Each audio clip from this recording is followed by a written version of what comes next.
Existem certas situações que acontecem com a gente que a gente nunca imagina que a gente vai passar, que a gente nunca imagina viver.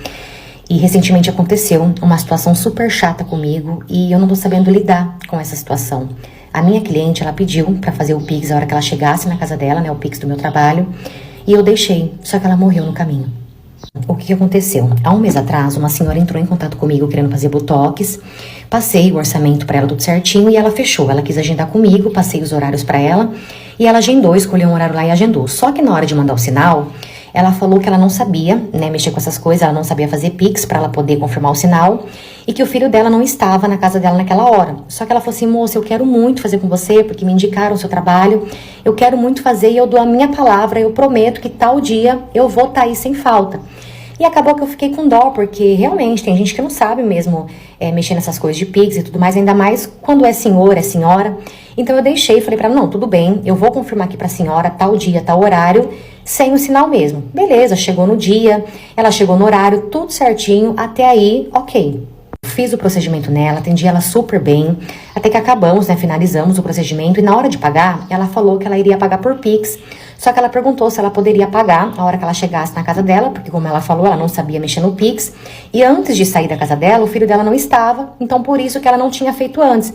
Ela falou, filha, pode confiar em mim que assim que eu chegar em casa, o meu filho faz o Pix pra você e eu já mando tudo certinho pra você.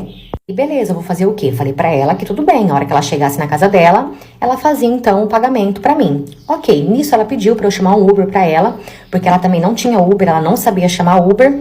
E ela falou que pra ela vir pra minha clínica, pro meu consultório, outra pessoa, na verdade uma vizinha, chamou Uber pra ela. Então ela pediu pra que eu pedisse pra ela voltar embora. Pedi o Uber pra ela entrou no Uber e foi embora. Só que depois disso, passou 1 hora, 2 horas, 3 horas e nada dela falar nada, dela mandar mensagem, dela mandar meu pagamento. Nisso eu fui e mandei uma mensagem pra ela, só que só foi um pontinho. Comecei a mandar várias e várias mensagens pra ela e só ia um pontinho. Nisso eu comecei a ligar, porque, pô, quem faz esse procedimento sabe que não é barato.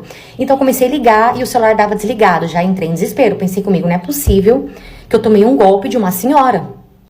Parte 2. Então, como eu estava dizendo, eu achei que eu tinha tomado um golpe de uma senhora. Então, na hora, peguei as imagens que eu tinha da clínica, fui até a delegacia para poder fazer um BO com a imagem que eu tinha daquela senhora.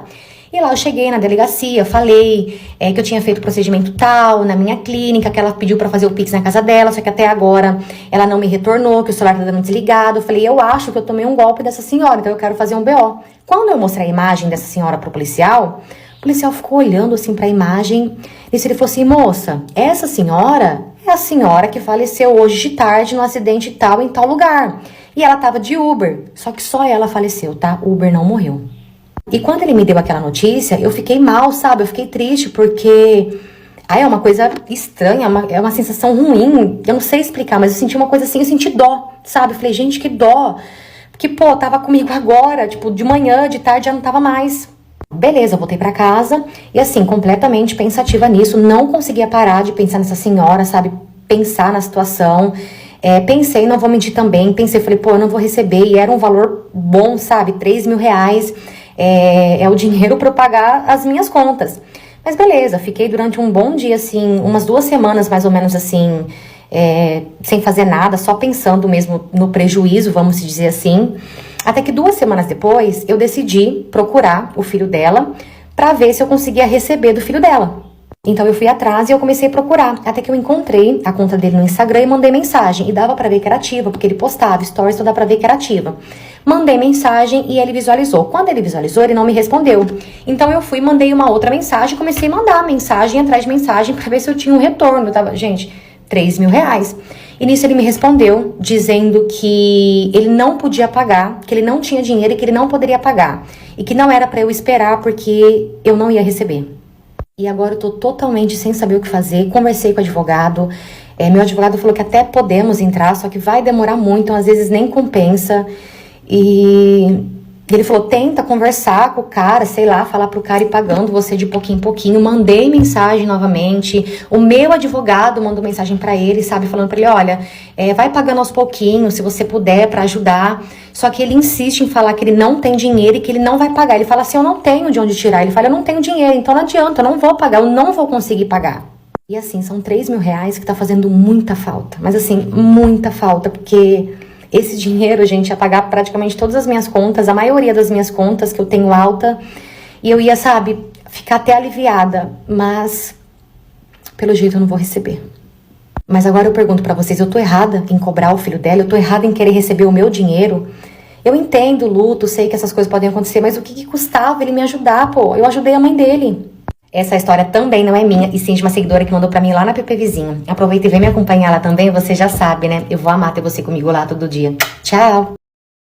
Eu descobri que a minha esposa estava sustentando um macho pela internet, porque ela tinha um macho que sustentava ela pela internet também. E só eu não estava sendo sustentado por ninguém. Nesse relato, nós somos um macho muito bem que vem vingado, né? Vou contar pra vocês como que eu resolvi essa situação. Vamos contextualizar. Quando eu conheci minha esposa, ela era uma mulher muito tranquila, sabe? Ela era da igreja. Vocês acreditam que ela era da igreja? Então, outra igreja, tranquila, né? Eu não era da igreja, eu era do mundo, mas eu conheci o pai dela. Então, eu acabei me apaixonando por ela, assim. Eu acompanhava ela na igreja vez ou outra, mas eu realmente não era, não seguia como ela. Resolvi começar a namorar com ela, muito dedicada à igreja. Nós nos casamos. Depois que nós nos casamos, aquela mulher mudou da água pro vinho. Eu acho que ela só era da igreja por causa da família dela, tá? Depois que a gente se casou, ela resolveu sair da igreja e eu falei, tudo bem, né? Eu era o provedor da casa, trabalhava igual um chifrudo, literalmente, um condenado.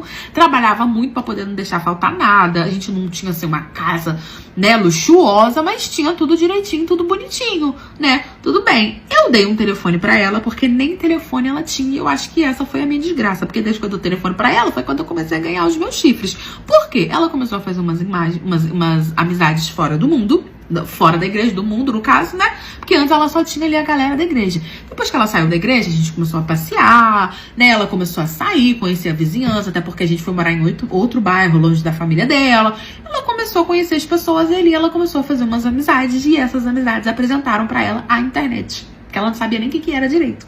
E ela começou a conhecer muito bem, né? Conforme o tempo foi passando, eu comecei a perceber que ela estava cada vez mais afastada de mim. Ela tava cada vez mais no telefone e ela tava aparecendo com umas coisas novas que eu não tinha comprado pra ela. E ela não trabalhava. E aí ela começou a reparar que eu estava reparando que ela tava com coisas novas e que não tinha sido eu que tinha dado. E as desculpas que ela me dava é que, às vezes que você me dá dinheiro eu guardo um pouco, então eu comprei com esse pouco que eu guardo. Só que às vezes eram coisas muito caras, sabe? Era tipo assim, um perfume que custava R$800, uma roupa que era uma marca, que eu sabia que uma roupa naquela marca ali não era por menos de R$800. E eu comecei a achar estranho. Falei, gente, eu tô dando tanto dinheiro assim pra ela. E comecei a perceber se eu tava e eu não tava. Realmente eu não tava. E aí eu comecei a reparar outra coisa também, que eu ia dormir e ela ficava na sala mexendo no celular. Ficava de cochicho com a amiguinha. Tava na casa dessa amiga o tempo todo, entendeu? Tava de papinho no celular o tempo todo e nunca deixava eu ver. Colocou senha no telefone e tudo. Não falei nada. Fui ficando quietinho. Ela começou a reparar que eu tava reparando, porque ela se distanciou de mim e eu também. Fui ficando no meu canto só observando, né? Gostava muito dela, gostava muito da família dela, mas queria ter certeza antes de sair acusando ela de alguma coisa, né? Até porque pra mim ela era uma santa. Saiu da igreja, mas continuou sendo uma santa, apesar de que tava vivendo ali no mundo. Pois bem, como ela viu que eu tava reparando, ela começou a fazer doce. Começou a fazer doce, falando que queria criar, ser empreendedora, que ela queria vender os doces dela, que ela queria ter o dinheiro dela, que eu não sei o quê. E eu super apoiei, né? Fui meio que deixando de lado essa história, falando, coisa da minha cabeça, ela inventou esses negócios de doce. E eu fui apoiando. Então eu meio que não tinha controle, porque eu ajudei a princípio e depois ela foi levando sozinha. E eu não tinha controle o tanto que ela vendia, o tanto que ela fazia, se ela ganhava bem ou mal, não sei o quê, porque o dinheiro dela era pra ela e o dinheiro meu era pra casa, pra gente, né? Vez ou outra ela ajudava com algumas coisas, mas eu não cobrava isso dela. Então eu meio que perdi o controle dessa parte financeira dela. Só que aí eu comecei a reparar que ela tava cada vez mais no telefone e aquilo me incomodava muito, por mais que eu tentasse esquecer, aquilo ali me incomodava muito. E aí um belo dia, eu aproveitei que ela tava assim disposta, né? Ela foi desbloquear o telefone dela e eu vi a senha do telefone dela, era tipo 4 números, coisa boba, gravei. Esperei ela dormir, a donzela tinha um sono pesado e peguei o telefone dela. Quando eu peguei o telefone dela, corri pra dentro do banheiro, fiz o que todo homem sensato faz, né? Corri pra dentro do banheiro e comecei ali a olhar o telefone dela todinho e tal, e descobri. Gente, a minha esposa tinha vários amantes, e eram amantes de internet. E eram amantes novos, ela gostava de novinhos, tudo assim, 18 anos, mas garotos sem juízo, que não tinha dinheiro pra nada, ela gostava desses aí, meu amor, porque ela queria sustentá-los. E ela mandava um monte de dinheiro pra eles. Eu via nas conversas os pics que ela mandava. Eu não sabia se era do bolo, mas era muito dinheiro, era muito homem. Foto, ela recebia foto de pau o dia inteiro, amor. Era quase que um X-vídeo aquele telefone ali.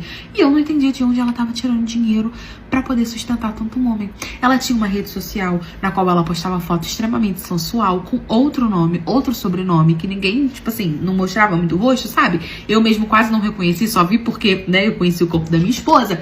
E ali eu vi tudo. Ela tinha vários amantes. E eram amantes, assim, de internet. Não eram amantes pessoalmente. Ela nunca tinha visto eles pessoalmente pelo papo que eu tava vendo. Então era a Gaia virtual. Só que aí, eu fiquei muito revoltada, obviamente. Comecei a pensar, não, tá estranho, de onde tá vindo esse dinheiro? E comecei a procurar mais. E aí eu achei uma conversa e vi que ela tinha um amante, que era um amante que ela conhecia presencialmente, e que esse amante tinha conhecido ela das redes sociais, e esse amante tinha muito dinheiro e ele dava muito dinheiro pra ela. Quando eu vi as transferências do Pix, eu fiquei assustada. Ela tava ganhando, tipo assim, vamos pôr 10 mil aí por semana tranquilo. Ele tinha muito dinheiro e tinha feito ela de amante. Ele também era casado, ela falou que também era casado, eu vi tudo. E aí era assim que ela tava sustentando os homens. Eu falei, ah, é? Tranquilo, eu trabalhando igual um desgraçado. Falei, tranquilo então. Criei um fake pra mim, não falei nada. Fiz o Frozen, deixei pra lá, botei o celular dela no lugar, gravei o nome do perfil, fiz um fake pra mim, botei umas fotos, bem assim, que ia chamar a atenção. Ela me aceitou, assim, que o perfil dela era privado, assim que eu pedi, ela me aceitou. E aí eu comecei a conversar com ela, né? Virei um amante, demorou uns 3 meses, eu aturando isso, sabendo que ela tava me traindo, principalmente com o amante presencial, né? Que eu trabalhava quando eu não tava trabalhando, quando eu tava trabalhando, ela tava sentando na vara, né? E aí virei o amante virtual dela e comecei a pedir cada vez mais. Não sei como, eu sei que eu fiz ela ficar louca pelo meu amante, pelo meu perfil, né? E eu mandava foto da minha própria rola. E ela nem reconhecia a minha própria rola. Tá bom pra vocês? Ou vocês querem mais? Tranquilo, fiz ela ficar doida por mim. Cada vez ela me mandava dinheiro. Cada vez. Quando eu vi que ela já tinha me mandado uma boa quantia de dinheiro, que ela pegava do amante dela, eu simplesmente peguei e printei tudo, que eu já tinha, né? Quando eu peguei o telefone dela pela primeira vez, eu exportei as conversas, peguei e printei tudo bonitinho. Mandei tudo pra família dela, que eram extremamente conservadores, e deixei ela pra torar. Eu nem contei pra ela, eu deixei a família dela contar. Os pais dela foram em cima dela, virou um barraco, entendeu? Ela ficou toda sem graça, me pedindo perdão, dizendo que me amava, que ela ia mudar, que não sei o que. Não perdoou minha traição. Ela descobriu que foi minha cartada final, o game over. Ela descobriu que eu era o amante pelo qual ela tava louca, apaixonada, que ela tava me dando dinheiro que era de outro amante, e eu me separei e botei ela pra fora. Foi assim que eu descobri meus chifres.